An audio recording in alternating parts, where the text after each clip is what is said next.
Le bonheur n'est pas dans la recherche de la perfection, mais dans la tolérance de l'imperfection. Yacine Bellic. L'impact des blessures émotionnelles dans le cadre professionnel. Est-ce que tu cherches à ce que les choses soient faites parfaitement bien? Est-ce que tu as tendance à mettre la barre très haut? Chaque fois qu'on te demande une tâche, ça a tendance à te mettre une pression immense. Est-ce que tu te sens coupé de tes émotions? Est-ce que tu as peur du jugement, du regard des autres? Est-ce que tu as tendance à être rigide et à beaucoup te justifier? Est-ce que tu te reconnais là-dedans? Oui? Alors écoute bien cet épisode jusqu'à la fin pour bien comprendre d'où viennent ces réactivités et l'impact de la blessure d'injustice dans le cadre professionnel et comment t'en libérer pour apaiser la peur du regard des autres, se libérer du perfectionnisme et être davantage toi-même. Ça commence après ça. Bienvenue dans l'épisode 039 de Croissance intérieure. Ce podcast s'adresse à toi si tu as conscience que chaque événement peut te faire croître intérieurement. Alors si tu es prêt à expérimenter de nouveaux points de vue, remettre en question certaines de tes croyances, vivre des prises de conscience et prendre des raccourcis pour revenir vers toi-même, je t'invite à prendre une profonde inspiration.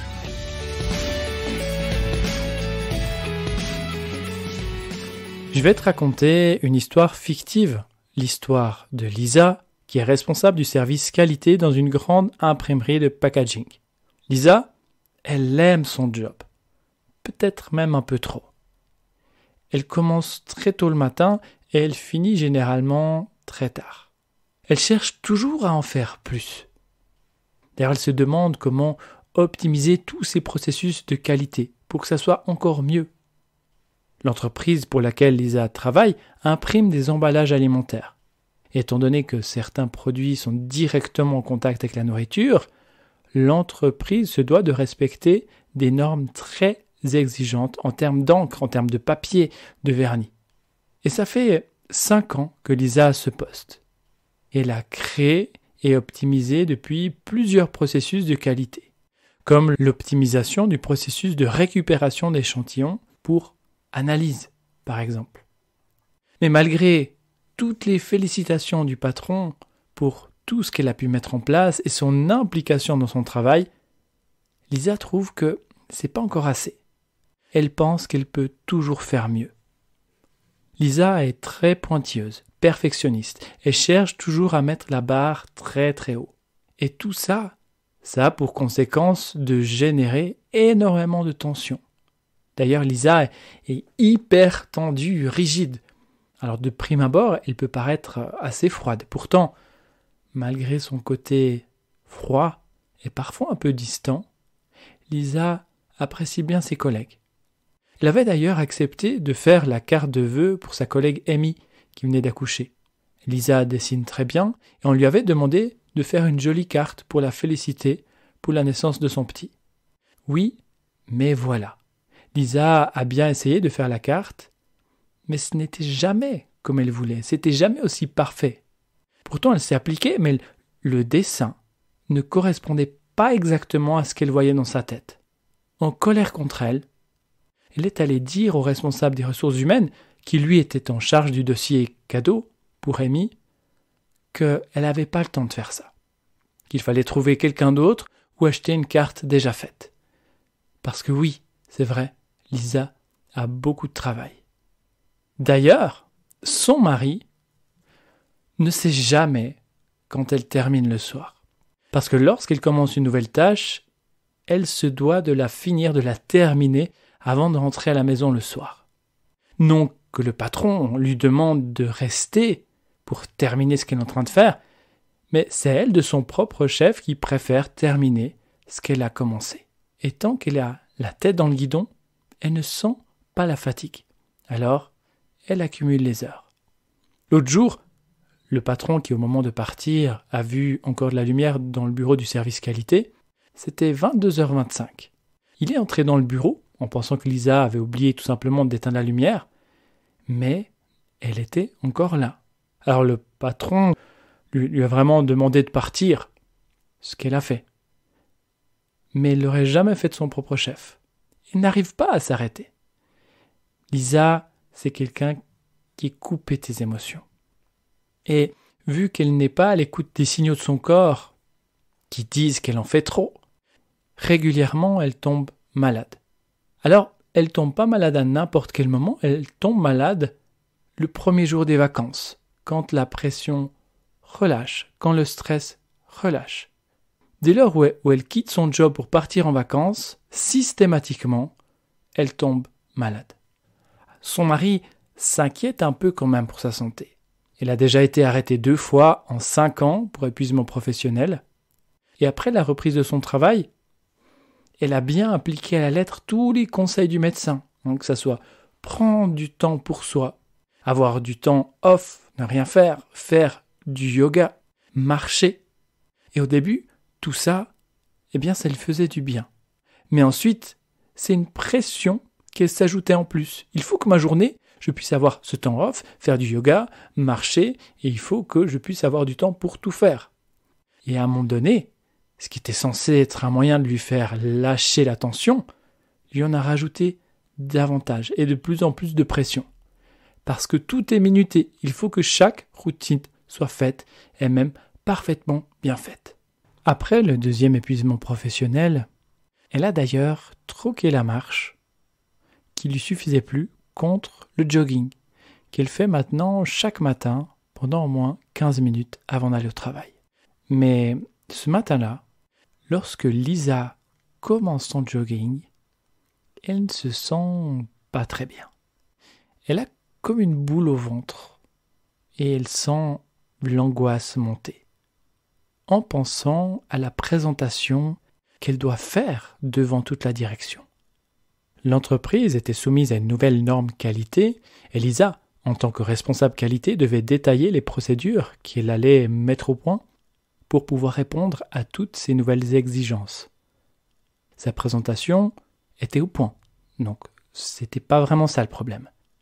Elle avait d'ailleurs passé plusieurs nuits blanches à étoffer puis à peaufiner sa présentation. Ce qui angoissait Lisa, c'était le fait qu'elle devrait parler devant 15 personnes, faire sa présentation devant 15 personnes.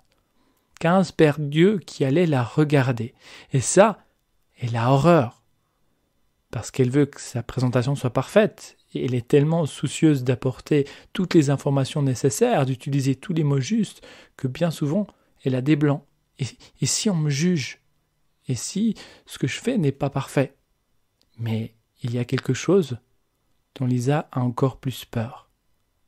Que quelqu'un dise à la fin de sa présentation qu'elle a oublié un point important, ou que pour la prochaine fois, ça serait bien si elle pouvait ajouter tel ou tel graphique ou donner plus d'exemples. Bref, elle a peur qu'on lui dise que ce qu'elle a fait n'est pas parfait.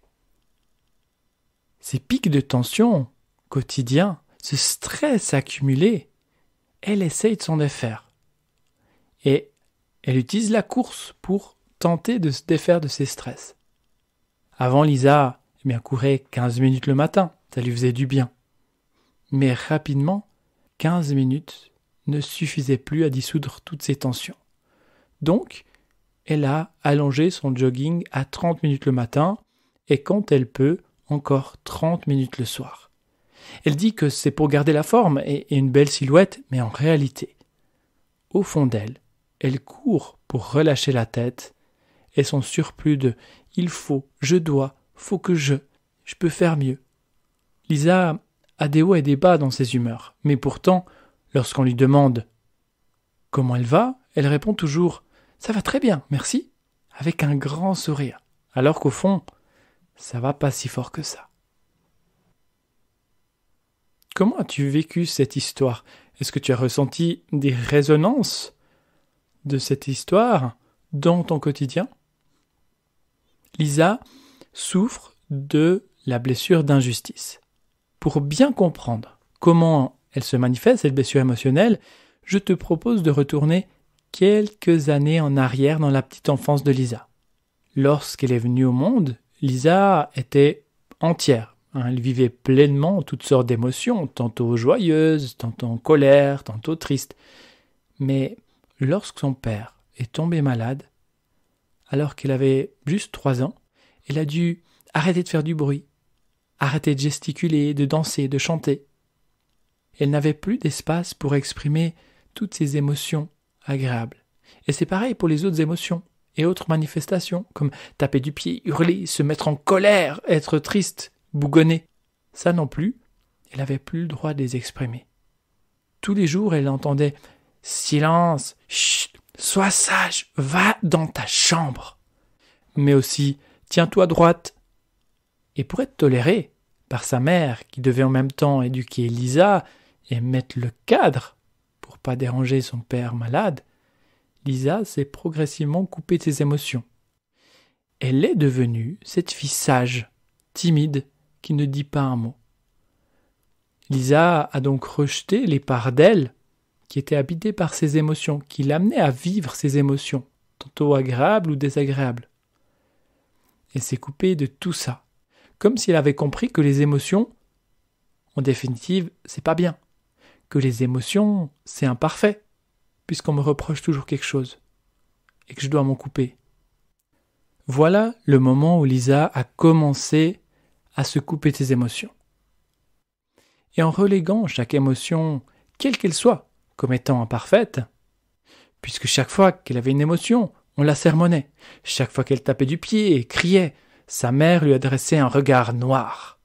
Chaque fois qu'elle dansait et chantait, le seul regard de sa mère suffisait à comprendre qu'elle devait arrêter tout de suite, parce que son père, malade, avait besoin de calme. Elle est devenue la fille qui obéissait au doigt et à l'œil. Tant qu'elle avait un regard approbateur, c'était ok. Elle n'avait pas besoin de rejeter encore une part d'elle.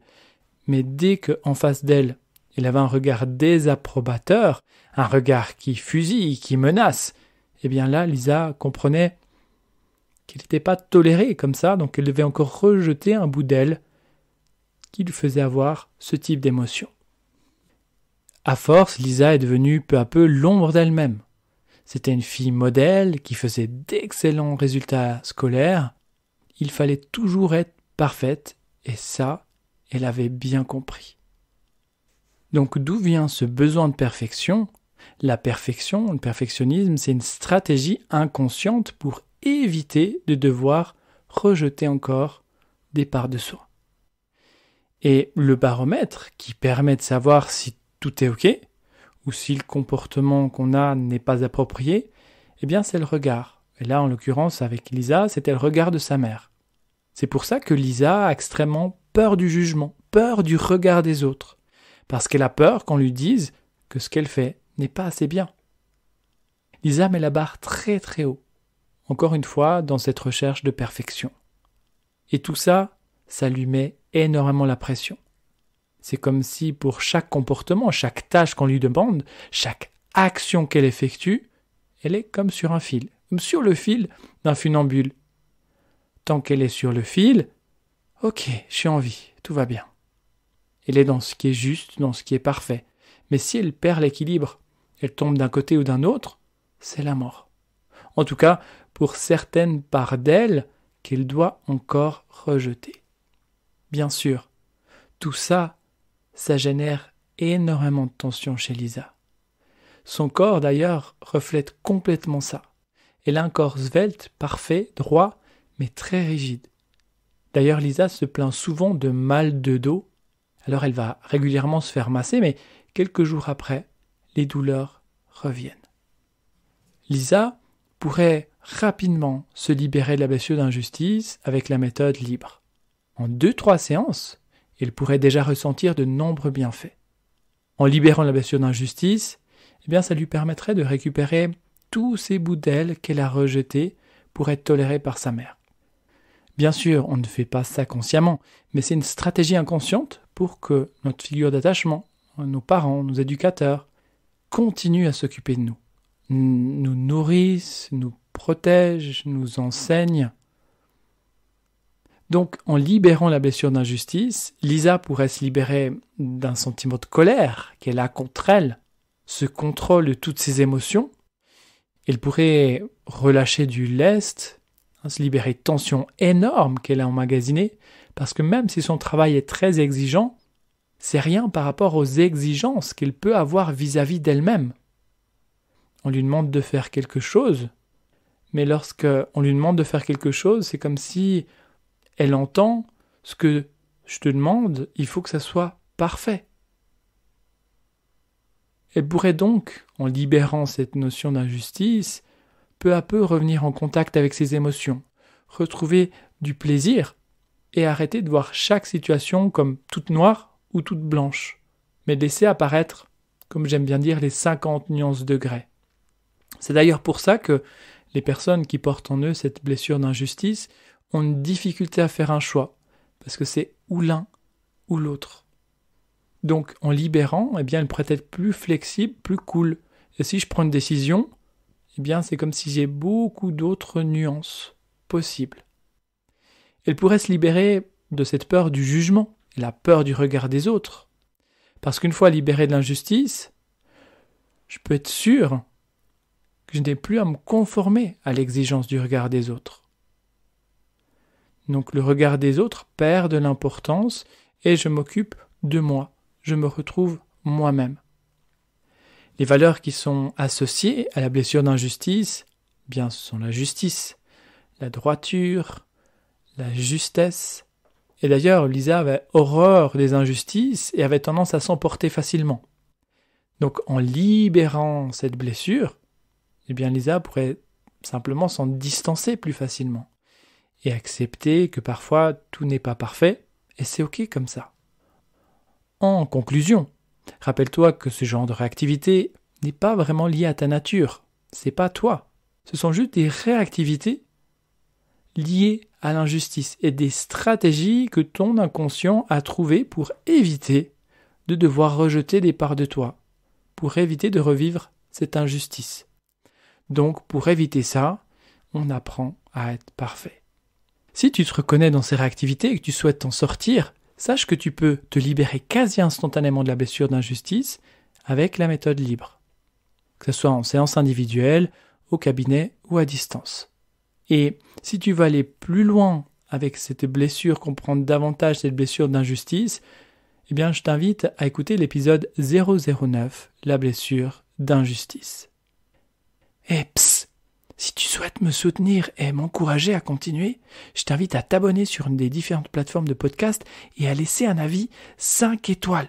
Si tu juges que c'est la note juste, mais il faut que ça soit... J'espère que pour toi cet épisode est parfait, sinon je vais avoir une boule au ventre. Bref, c'est le moyen le plus simple pour que d'autres personnes puissent découvrir ce podcast Croissance Intérieure. Alors merci d'avance. Dans le prochain épisode, je vais te proposer un résumé des 5 histoires en lien avec ces blessures émotionnelles et l'impact qu'elles peuvent avoir dans le cadre professionnel. Alors, on se retrouve dans le prochain épisode et d'ici là et jusqu'à notre prochain rendez-vous, au travers des différents événements et situations que tu vis, continue sans cesse de croître intérieurement. Merci.